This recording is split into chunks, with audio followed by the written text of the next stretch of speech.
টিউলিপের মামলার রায় প্রকাশের প্রাক্কালে ব্রিটিশ আইনজীবীরা কি বলছেন?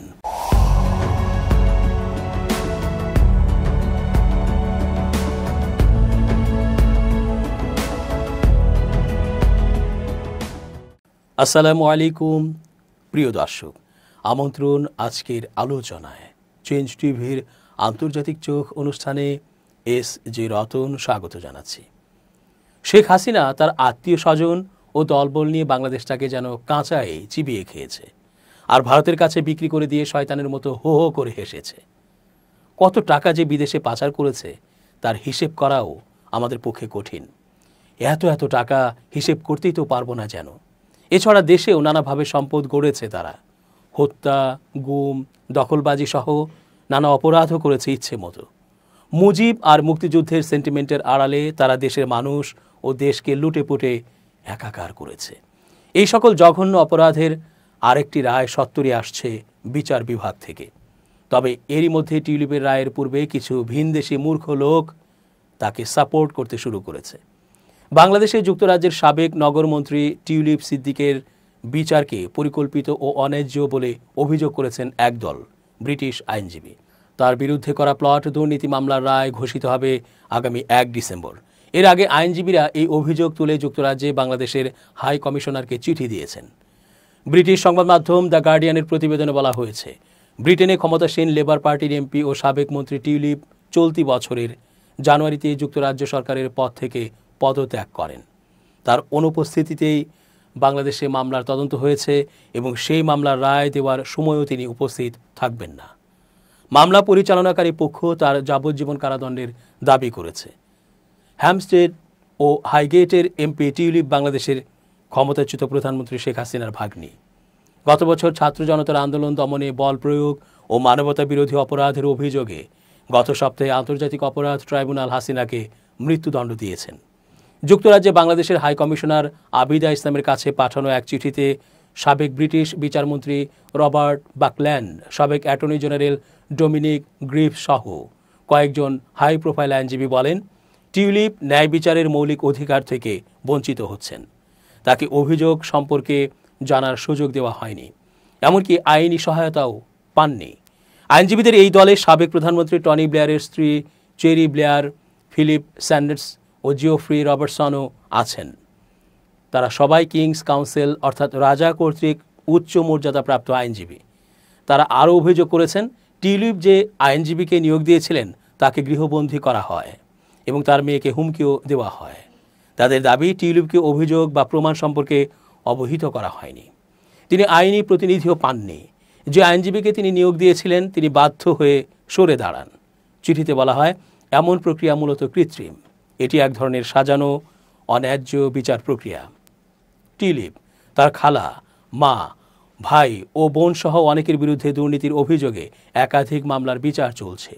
অভিযোগ রয়েছে, আওয়ামী লীগ ক্ষমতায় থাকাকালে টিউলিপ সিদ্দিক তার খালা তৎকালীন প্রধানমন্ত্রী শেখ হাসিনাকে প্রভাবিত করে ঢাকার এক উপশহরে মায়ের জন্য একটি জমি বরাদ্দ করাতে ভূমিকা রেখেছিলেন। যদিও টিউলিপ এ অভিযোগ অস্বীকার করেছেন। তার দাবি, ঘটনাগুলো সম্পূর্ণ রাজনৈতিক উদ্দেশ্য প্রণোদিত। আইনজীবীরা লেখেন, বাংলাদেশে চলমান এই ফৌজদারি মামলাগুলো নিয়ে আমরা গভীর উদ্বেগে আছি, বিশেষত এমন সময়ে যখন অন্তর্বর্তী সরকারের প্রধান উপদেষ্টা অধ্যাপক মোহাম্মদ ইউনূস নিয়মিত আইনের শাসন ও ন্যায় বিচারের কথা বলছেন। তারা বলেন, যেহেতু টিউলিপ যুক্তরাজ্যে থাকেন এবং তিনি ব্রিটিশ নাগরিক, তাকে পলাতক বলা যায় না। তিনি নির্বাচিত এমপি, হাউস অব কমন্সেই তাকে পাওয়া যাবে। যথাযথ কারণ থাকলে বাংলাদেশ চাইলে তাকে ফেরত নিতে পারে। তাদের মতে, টিউলিপ সিদ্দিকের অনুপস্থিতিতে এই বিচার অন্যায্য। তিনি আত্মপক্ষ সমর্থনের কোনো সুযোগ পাচ্ছেন না, বরং একেবারেই পাচ্ছেন না বলা যায়। তার অনুপস্থিতিতে বিচার করার প্রয়োজনীয় কারণও দেখানো হয়নি। আন্তর্জাতিক মানদণ্ডে এই প্রক্রিয়া গুরুতরভাবে পিছিয়ে। আইনজীবীরা বাংলাদেশ সরকারকে আহ্বান জানিয়ে লিখেছেন, এসব অনিয়ম সংশোধন করে ন্যায়সঙ্গত বিচার নিশ্চিত করুন। এর আগে একাধিক ব্রিটিশ গণমাধ্যমে প্রকাশিত প্রতিবেদনে বলা হয়েছিল, খালা প্রধানমন্ত্রী থাকাকালে তিনি বাংলাদেশে অন্যায্য সুবিধা পেয়েছেন। যুক্তরাজ্যের মন্ত্রিসভার নীতিমালা বিষয়ক স্বাধীন উপদেষ্টা লরি ম্যাগনাস গত জানুয়ারিতে তদন্ত করে টিউলিপকে এসব অভিযোগ থেকে মুক্ত করেন। তবে ম্যাগনাস মন্তব্য করেন, পারিবারিক সম্পর্ক ও সরকারি দায়িত্বের কারণে তৈরি হওয়া সম্ভাব্য সুনাম ঝুঁকি সম্পর্কে টিউলিপের আরও সচেতন থাকা উচিত ছিল। ক্ষমতাচ্যুত সাবেক প্রধানমন্ত্রী শেখ হাসিনা, তার বোন শেখ রেহানা, ভাগ্নি ও ব্রিটিশ এমপি টিউলিপ সিদ্দিক সহ মোট 17 জনের বিরুদ্ধে করা দুর্নীতি মামলার রায় আগামী 1 ডিসেম্বর ঘোষণা করা হবে। পূর্বাচল নতুন শহর প্রকল্পে শেখ রেহানাকে অবৈধভাবে 10 কাঠা প্লট বরাদ্দের অভিযোগে দুর্নীতি দমন কমিশন দুদক মামলাটি দায়ের করে। ঢাকার বিশেষ জজ আদালত 4 এর বিচারক মোহাম্মদ রবিউল আলম রাষ্ট্রপক্ষ ও আসামি পক্ষে যুক্তিতর্ক শেষে মঙ্গলবার 25 নভেম্বর রায় ঘোষণার এ তারিখ নির্ধারণ করেন বলে আদালতের বেঞ্চ সহকারী বেলাল হোসেন জানিয়েছেন। মামলার সাক্ষ্য ও নথিপত্রে অভিযোগ ওঠে তৎকালীন প্রধানমন্ত্রীর ক্ষমতার অপব্যবহার করে জালিয়াতির মাধ্যমে শেখ রেহানাকে প্লট বরাদ্দ দেন শেখ হাসিনা। দুদকের আইনজীবীরা জানান, উপস্থাপিত প্রমাণ অনুযায়ী মূল আসামিদের যাবজ্জীবন কারাদণ্ড হওয়ার সম্ভাবনা রয়েছে।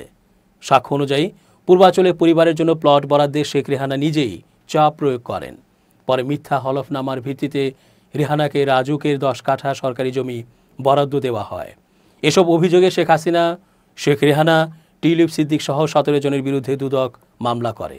মোট 32 জন সাক্ষীর জবানবন্দি, অবৈধ নির্দেশনামা ও ভুয়া হলফনামা সহ বিভিন্ন প্রমাণ আদালতে উপস্থাপন করেছে দুদক। যুক্তিতর্ক শেষে বিচারক আগামী 1 ডিসেম্বর রায়ের তারিখ ধার্য করেন। সাক্ষীদের জবানবন্দিতে আরও উঠে আসে, মায়ের নামে প্লটের দাবিতে তৎকালীন প্রধানমন্ত্রীর ওপর চাপ সৃষ্টি করেন টিউলিপ সিদ্দিক। নিজে প্লট না নিলেও ওই প্রভাব খাটানোর কারণে তিনি মামলার অন্যতম আসামি।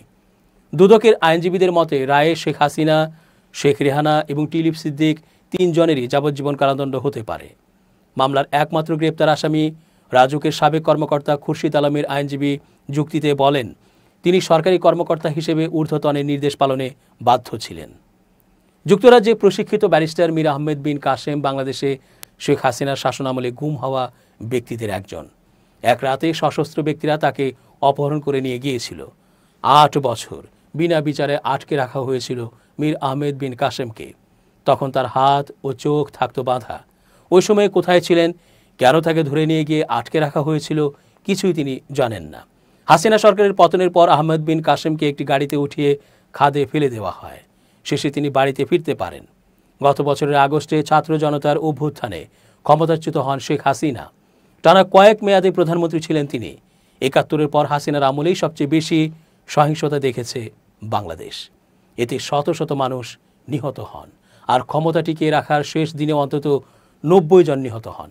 হাসিনা যুক্তরাজ্যের ক্ষমতাসীন লেবার পার্টির আইন প্রণেতা এমপি টিউলিপ সিদ্দিকের খালা। দুর্নীতির একাধিক অভিযোগ মাথায় নিয়ে কয়েকদিন আগেই প্রধানমন্ত্রী কিয়ার স্টারমারের দুর্নীতি প্রতিরোধ বিষয়ক মন্ত্রীর পদ থেকে সরে যান টিউলিপ। টিউলিপ সবসময়ই তার এসব অভিযোগ অস্বীকার করে আসছেন।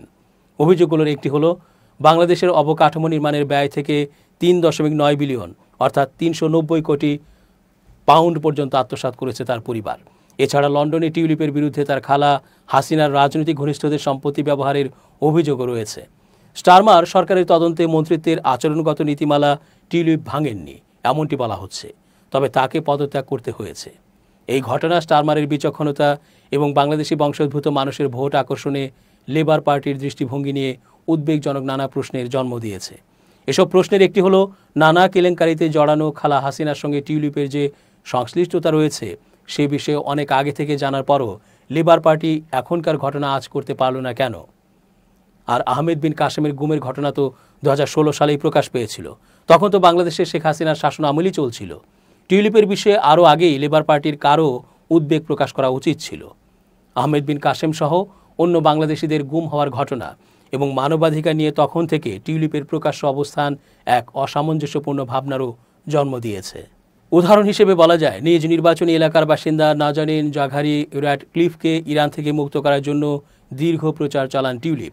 অথচ বাংলাদেশে তার খালার শাসন আমলে লোকজনের দুঃখ দুর্দশা এবং বিচার বহির্ভূত হত্যাকাণ্ড নিয়ে জনসমক্ষে বক্তব্য দেওয়ার ক্ষেত্রে টিউলিপের নির্লিপ্ততা ছিল উল্লেখ করার মতো। রুশ প্রেসিডেন্ট ভ্লাদিমির পুতিনের সঙ্গে হাসিনার বৈঠকে উপস্থিত ছিলেন টিউলিপ। আওয়ামী লীগের মুখপাত্র হয়ে বিবিসি টেলিভিশনেও হাজির হয়েছিলেন তিনি। 2015 সালে লেবার পার্টি থেকে এমপি নির্বাচিত হন টিউলিপ। তখন সহায়তার জন্য আওয়ামী লীগের সদস্যদের ধন্যবাদও জানিয়েছিলেন তিনি।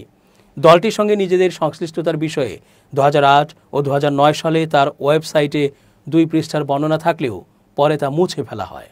তবে এক পর্যায়ে পার্লামেন্টে টিউলিপ সাংবাদিকদের বলেছিলেন, বাংলাদেশের রাজনীতিতে প্রভাব খাটানোর কোনো সক্ষমতা বা আকাঙ্ক্ষা তার নেই।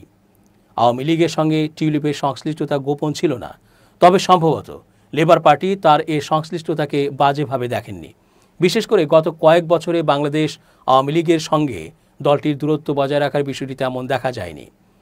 2012 সালে লেবার পার্টির তৎকালীন এমপি জিম ফিজপ্যাট্রিক কমন্স সভায় বলেছিলেন তারা সহযোগী সংগঠন। একই রকম ধারণা পোষণ করতেন তার অনেক সহকর্মীও। 2015 সালে স্টারমার ও টিউলিপের পাশের আসন থেকে নির্বাচিত হয়ে পার্লামেন্টে যান। একাধিকবার হাসিনার সঙ্গে দেখাও করেন তিনি। হাসিনার সঙ্গে স্টারমারের এমন এক সাক্ষাৎ হয়েছিল 2022 সালে। তবে স্টারমারের এক সহযোগীর যুক্তি ছিল বৈঠকটি হাসিনার নীতির প্রতি তার সমর্থনের বহিঃপ্রকাশ ছিল না। বছরের পর বছর বাংলাদেশকে পাশে রাখার লেবার পার্টির দৃশ্যমান প্রচেষ্টা হয়তো যুক্তরাজ্যের রাজনৈতিক বাস্তবতাকেই প্রতিফলিত করে, বিশেষ করে রাজধানী লন্ডনের কিছু অংশে। দর্শক, আজ এই পর্যন্তই। ধন্যবাদ। changeTV.press, এক ফোঁটা হলুদ নেই।